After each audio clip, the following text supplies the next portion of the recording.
Salut tout le monde, j'espère que vous allez bien. Vous avez vu, je commence à retrouver ma voix. Alors aujourd'hui, oui, je baille. C'est bien de me lever, vous voyez que je suis encore malade, hein, sinon je ne me lèverais pas à cette heure-là. Donc aujourd'hui, tirage du jour, on y va avec ce petit jeu. Hop, comme d'hab.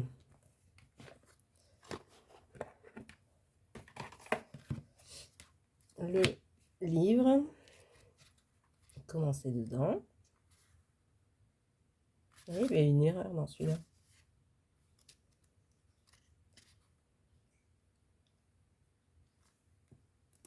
Je fais ça, c'est mieux. Donc, on y va. Allez, tirage du jour. Donc, je rappelle que je tire pour vous et non pas pour moi. Donc, à vous de poser une petite question et ensuite de choisir une carte. Allez, on y va. Tac. Tac.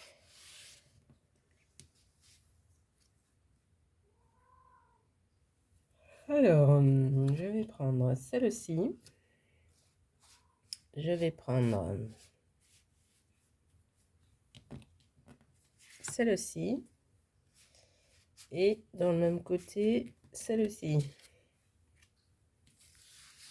Voilà.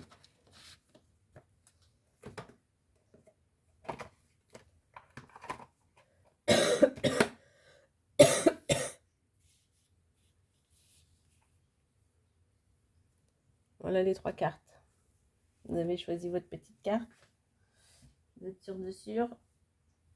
Alors on y va. Carte numéro 1. Le chemin. On a déjà eu le chemin il n'y a pas longtemps. Excusez-moi, je tousse toujours. 22.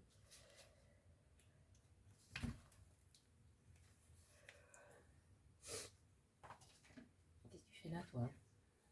Alors, quel que soit le domaine, sentimental, professionnel, dans un premier temps, cette carte évoque toujours une idée de doute, d'interrogation. Quel chemin choisir? Où dois-je aller? Quelle est la meilleure direction à prendre? C'est donc la lame de l'indécision. Le consultant est face à un choix. Il va devoir décider. Les cartes qui l'entourent détermineront la positivité. Oh là là. Les cartes qui l'entourent détermineront la positivité ou de la négativité de cette lame. Dans certains cas, le chemin peut représenter l'arrivée d'un carrefour et donc des changements de route. C'est la croisée des chemins avec plusieurs choix à faire ou possibilités à étudier. La galère de la carte, quoi. Il faut choisir, faut faire le pour et le contre. Ensuite, carte numéro 2. 8. Allez, on y va.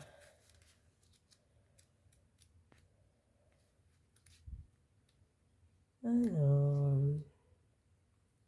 au même titre que l'arcane sans nom dans le tarot de Marseille ou l'infortune de Le Béline, cette carte fait toujours peur. Cependant, il ne faut pas la prendre au premier degré. Le plus souvent, elle annonce la fin d'une situation, d'une façon de travailler, d'une relation, d'une activité. Lorsqu'elle apparaît dans un jeu, elle annonce que le consultant est à la fin d'un bail ou d'un cycle.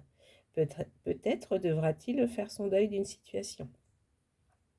Par extension, elle peut être le symbole de souffrance, de problèmes émotionnels, de tristesse, d'une période de transition compliquée. Elle demande souvent d'accepter une chose ou qu'une relation se termine. Voilà, va falloir mettre fin à quelque chose. Carte numéro 3.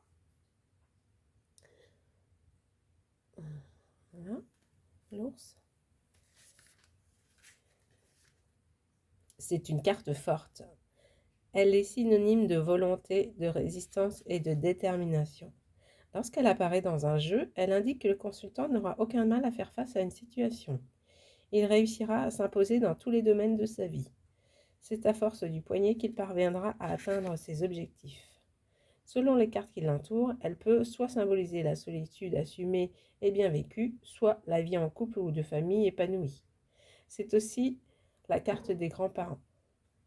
Dans un contexte négatif, qu'il s'agisse du domaine professionnel, amical, sentimental ou familial, l'ours peut représenter la cruauté et même la violence. Bon, voilà, les cartes du jour. Celle-là, faut faire le pour et le contre. Celle-là, voilà, il faut accepter la fin d'une situation, d'une chose, je ne sais quoi. Et celle-là, faut faire aucun mal à faire face à la situation.